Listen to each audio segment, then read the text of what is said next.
when we would draw, let's say, sales and time. And I don't know how many sales you're making, but let's just say like 10, 100,000. Is that not enough? Or per year, per month, per in year? all? In all? Okay, per 1,000. Well, we also include like mini scrunchies, right? We have like super tiny That totally products. counts. So, and you founded the company in 2018? 2018, yes. Okay, and now we are here with the pop-up store. Yeah. Pop-up store. And you first started with Instagram and then website after 1 year. If you mind drawing No. When? Inventory and finance. What I'm not good at. 2018, so I would say, well, we created it. So in the beginning, I would say, so pop-up store time. Okay.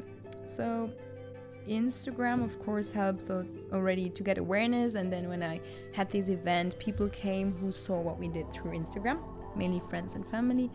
But there, I would say, in the beginning we had like 30 pieces, 50 pieces, then hundreds.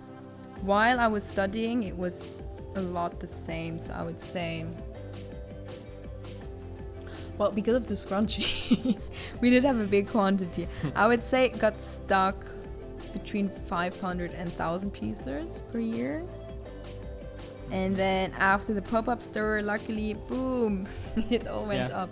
When we started the pop-up store, we are about 1,000, a bit more than 1,000 that we sell. So you see the straight line. I mean, that was for like 2 years while I was studying.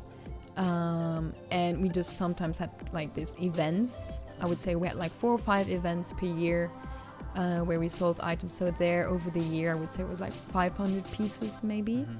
And then since we have the pop-up store, of course, like every day, like we have the store we sell. Sometimes we have good days, sometimes we have bad days, but in general it was very good experience having this pop-up store. What percentage are you making in sales over your online store versus the pop-up store?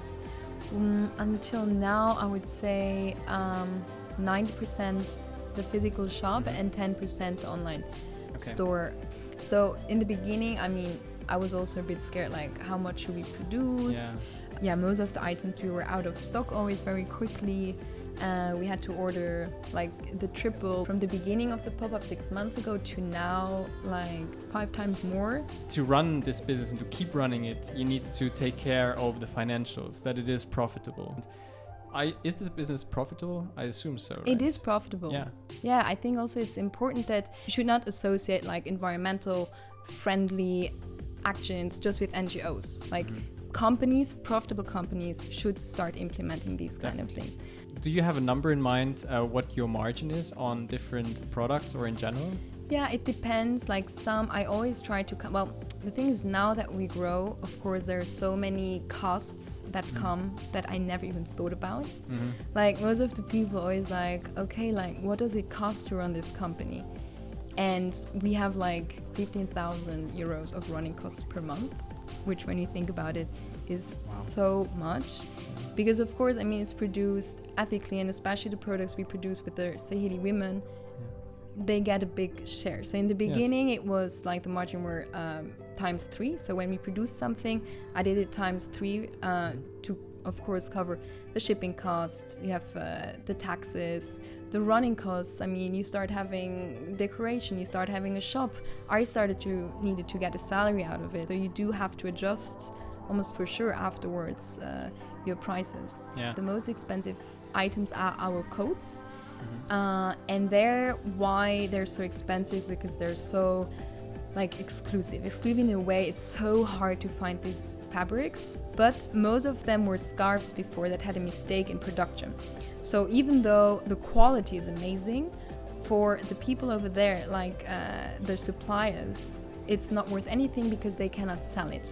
So I get this for a lower price, but here I can still sell it for prices that are, I mean, it's still pashmina, a pashmina coat. So that's how actually on the coats, it's where we make most of the money, because there the margin is the biggest one, between time 5 or time 7.